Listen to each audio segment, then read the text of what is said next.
ರಾಜ್ಯದಲ್ಲಿ ಹಿಜಾಬ್ ವಿವಾದ, ಸಮವಸ್ತ್ರ ನೀತಿ ಸಂಹಿತೆ ಹಗ್ಗ ಜಗ್ಗಾಟದಿಂದ ಹಲವು ಶಾಲಾ ಕಾಲೇಜುಗಳಲ್ಲಿ ಗೊಂದಲದ ಪರಿಸ್ಥಿತಿ ನಿರ್ಮಾಣವಾಗಿತ್ತು. ಈ ಮಧ್ಯೆ ಸರ್ಕಾರಿ ಶಾಲೆಯೊಂದರಲ್ಲಿ ಮಕ್ಕಳು, ಶಿಕ್ಷಕರು, ಎಸ್ಡಿಎಂಸಿ ಸಮಿತಿ ಸದಸ್ಯರು ಹಾಗೂ ಅಡುಗೆಯವರು ಕೂಡ ಸಮವಸ್ತ್ರವನ್ನ ಧರಿಸಿ ಗಮನ ಸೆಳೆದಿದ್ದಾರೆ.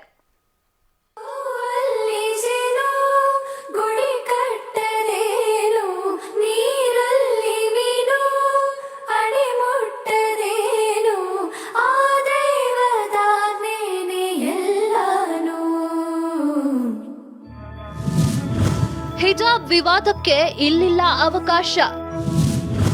ಈ ಶಾಲೆಯಲ್ಲಿ ಎಲ್ಲರೂ ಸಮಾನರು. ಇದು ಚಾಮರಾಜನಗರದ ಗುಂಡ್ಲುಪೇಟೆಯ ಹೊಂಗಳ್ಳಿಯ ಸರ್ಕಾರಿ ಶಾಲೆ. ಹಿಜಾಬ್ ವಿವಾದದ ನಡುವೆ ಹೊಂಗಳ್ಳಿ ಶಾಲೆಯಲ್ಲಿ ಸೌಹಾರ್ದತೆ ಸಾರಿದ್ದಾರೆ.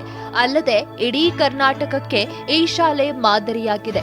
ಇಲ್ಲಿ ವಿವಿಧ ಧರ್ಮದ 105 ಮಕ್ಕಳು ಓದುತ್ತಿದ್ದು ಎಲ್ಲರೂ ಸಮಾನರು ಎಂದು ಸಾರಲು ಸರ್ಕಾರ ನೀಡಿರುವ ಸಮವಸ್ತ್ರವನ್ನು ಕಡ್ಡಾಯ ಮಾಡಲಾಗಿದೆ.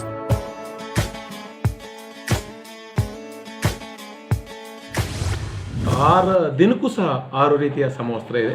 ಬರೀ ಮಕ್ಕಳಿಗೆ ಮಾತ್ರ ಅಲ್ಲ, ಮತ್ತು ನಮ್ಮ ಶಿಕ್ಷಕರು ಸಹ, ಯಾಕಂದರೆ ಹೇಳುವಂಥವರು ಆ ಗುಣ ನಮ್ಮಲ್ಲಿ ಇರಬೇಕಲ್ಲ. ಹಾಗಾಗಿ ನಾವು ಕೆಲಸದ ಮುಖಾಂತರನೇ ಮಕ್ಕಳಿಗೆ ನಾವು ಒಂದು ಸಂದೇಶವನ್ನು ರವಾನೆ ಮಾಡ್ತಕ್ಕಂಥ ಒಂದು ಕಾರ್ಯವನ್ನು ಮಾಡ್ತಾ ಇದ್ದೀವಿ. ಅದಲ್ಲದೆ ನಮ್ಮನ್ನು ನೋಡಿ STMC ಅವರು ಏನು ನಮ್ಮ ಶಾಲೆಯಲ್ಲಿದೆ 18 ಜನಗಳ ತಂಡ, ಅವರು ಸಹ ಸರ್ ನಾವು ಹಾಕೋತೀವಿ ಅಂತೇಳಿ ಅವರು ಒಂದು ಸ್ಫೂರ್ತಿಯಾಗಿ ಹಾಕೊಂಡಿದ್ದಾರೆ. ಅದರಲ್ಲಿ ಅಡಿಗೆಯವ್ರಿಗೂ ಸಹ ಒಂದು ಸಮವಸ್ತ್ರ ಇದೆ. ಈ ಸಮವಸ್ತ್ರದ ಒಂದು ಬಹಳ ಒಂದು ಮುಖ್ಯವಾದಂಥ ಒಂದು ಸಂದೇಶ ಮತ್ತು ಒಂದು ಆದರ್ಶ ಏನು ಅಂದರೆ ನಾವೆಲ್ಲರೂ ಒಂದೇ.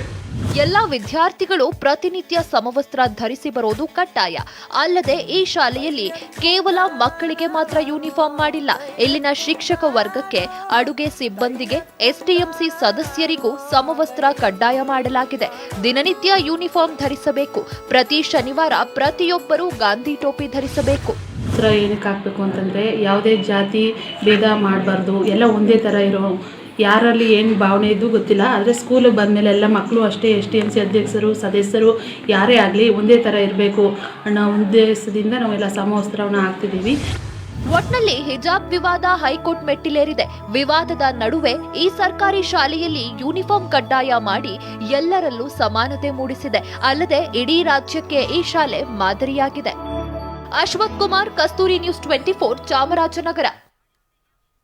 ಇದಾಗಿತ್ತು ಇವತ್ತಿನ ಕರ್ನಾಟಕ ಇಂದು. ತಾಜಾ ಸುದ್ದಿಗಾಗಿ ನೋಡ್ತಾ ಇರಿ ಕಸ್ತೂರಿ ನ್ಯೂಸ್ 24.